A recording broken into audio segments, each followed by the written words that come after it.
حضرت عمر کا اسلام قبول کرنے کا واقعہ۔ دن بدن مسلمانوں کی تعداد بڑھتے ہوئے دیکھ کر ایک روز کفار مکہ جمع ہوئے اور سب نے یہ طے کیا کہ محمد کو قتل کر دیا جائے، مگر سوال پیدا ہوا کہ کون قتل کرے۔ مجمع میں اعلان ہوا کہ ہے کوئی بہادر جو محمد کو قتل کر دے۔ اس اعلان پر پورا مجمع تو خاموش رہا، مگر حضرت عمر نے کہا کہ میں ان کو قتل کروں گا۔ لوگوں نے کہا بے شک تم ہی ان کو قتل کر سکتے ہو۔ پھر حضرت عمر اٹھے اور تلوار لٹکاتے ہوئے چل دیے۔ اسی خیال میں جا رہے تھے کہ ایک صحابی کریم سے ملاقات ہوئی جن کا نام حضرت نعیم بن عبداللہ بتایا جاتا ہے اور بعض لوگوں نے دوسرا نام لکھا ہے۔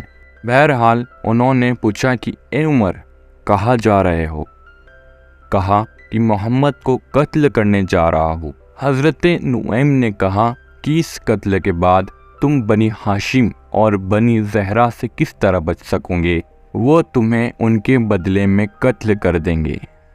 اس بات کو سن کر وہ بگڑ گئے اور کہنے لگے معلوم ہوتا ہے کہ تم نے بھی اپنے باپ دادا کا دین چھوڑ دیا ہے، تو لاؤ میں پہلے تجھی کو نپٹا دوں۔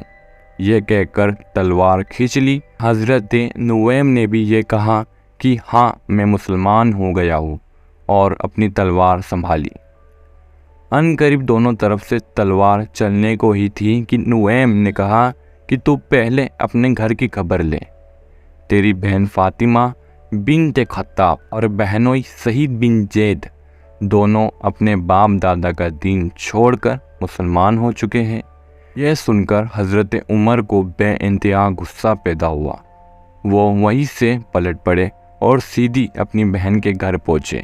وہاں حضرت خباب دروازہ بند کیے ہوئے ان دونوں میاں بیوی کو قرآن مجید پڑھا رہے تھے۔ حضرت عمر نے دروازہ کھولنے کے لیے کہا۔ ان کی آواز سن کر حضرت خباب گھر کے ایک حصے میں چھپ گئے۔ بہن نے دروازہ کھولا۔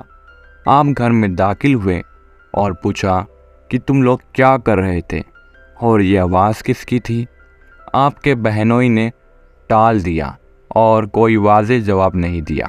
کہنے لگے مجھے معلوم ہوا کہ تم لوگ اپنے باپ دادا کا دین چھوڑ کر دوسرا دین اختیار کر لیے ہو۔ بہنوئی نے کہا ہاں، باپ دادا کا دین باطل ہے اور دوسرا دین حق ہے۔ یہ سننا تھا کہ بے تحاشا ٹوٹ پڑے اور ان کی داڑھی پکڑ کر کھینچی اور زمین پر پٹک پٹک کر خوب مارا۔ ان کی بہن چھڑانے کے لیے دوڑی تو ان کے منہ پر ایک گھوسا اتنی زور سے مارا کہ وہ خون سے لت پت ہو گئی۔ آخر وہ بھی حضرت عمر رضی اللہ عنہ کی بہن تھی۔ کہنے لگی کہ عمر ہم کو اس وجہ سے مار رہے ہو کہ ہم مسلمان ہو گئے؟ کان کھول کر سن لو کہ تم مار مار کر ہمارے خون کا ایک ایک قطرہ نکال لو، یہ ہو سکتا ہے، لیکن ہمارے دل سے ایمان نکال لو، یہ ہرگز نہیں ہو سکتا۔ اور آپ کی بہن نے کہا کہ میں گواہی دیتی ہوں کہ اللہ کے سوا کوئی معبود نہیں اور محمد صلی اللہ تعالی علیہ وسلم اللہ تعالیٰ کے بندے اور اس کے رسول ہیں۔ بے شک ہم مسلمان ہو گئے ہیں، تجھ سے جو ہو سکے تو کر لے۔ بہن کے جواب اور ان کو خون سے تربتر دیکھ کر حضرت عمر کا غصہ ٹھنڈا ہوا۔ آپ نے فرمایا کہ اچھا مجھے وہ کتاب دو جو تم لوگ پڑھ رہے تھے تاکہ میں بھی اس کو پڑھوں۔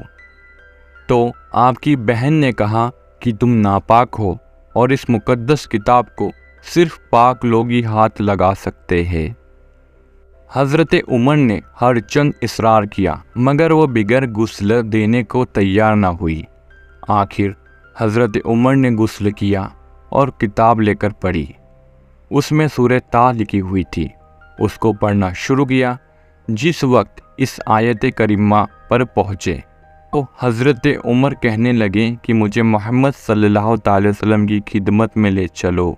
جس وقت حضرت خباب نے یہ بات سنی تو آپ باہر نکل آئے اور کہا کہ میں تم کو خوشخبری دیتا ہوں کہ کل جمعرات ہے عمر کی شب میں سرکار اقدس نے دعا مانگی تھی کہ یا الہ العالمین، عمر اور ابو جہل میں جو تجھ میں محبوب و پیارا ہو اس کو اسلام کی قوت عطا فرما۔ معلوم ہوتا ہے کہ رسول اللہ کی دعا تمہارے حق میں قبول ہو گئی۔ رسول اکرم اس وقت صفا پہاڑی کے قریب حضرت ارقام رضی اللہ عنہ کے مکان میں تشریف فرما تھے۔ حضرت خباب کو ساتھ لے کر رسول اللہ کی خدمت میں حاضر ہونے کے ارادے سے چلے۔ حضرت ارقام کے دروازے پر حضرت حمزہ، حضرت طلحہ اور کچھ دوسرے صحابہ کرام حفاظت اور نگرانی کے لیے بیٹھے ہوئے تھے۔ حضرت حمزہ نے آپ کو دیکھ کر فرمایا کہ عمر آ رہے ہیں، اگر اللہ تعالیٰ کو ان کی بھلائی منظور ہے تب تو یہ میرے ہاتھ سے بچ جائیں گے، اور اگر ان کی نیت کچھ اور ہے تو اس وقت ان کا قتل کرنا بہت آسان ہے۔ اس درمیان میں آقا دو عالم پر ان حالات کے بارے میں وحی نازل ہو چکی تھی۔ سرکار اقدس صلی اللہ تعالی علیہ وسلم نے مکان سے باہر تشریف لا کر حضرت عمر رضی اللہ عنہ کا دامن اور ان کی تلوار پکڑ لی اور فرمایا، اے عمر، کیا یہ فساد تم اس وقت تک برپا کرتے رہو گے جب تک کہ تم پر ذلت و رسوائی مسلط نہ ہو جائے؟ یہ سنتے ہی حضرت عمر نے کہا، یعنی میں گواہی دیتا ہوں کہ اللہ کے سوا کوئی معبود نہیں، اور میں گواہی دیتا ہوں کہ آپ اللہ کے بندے اور اس کے رسول ہیں۔ اس طرح اللہ کے محبوب پیارے مصطفیٰ صلی اللہ تعالی علیہ وسلم کی دعا حضرت عمر رضی اللہ عنہ کے حق میں مقبول ہوئی۔ اعلیٰ حضرت فرماتے ہیں، اجابت کا صحرا، عنایت کا جوڑا، دلہن بن کے نکلی دعائیں محمد۔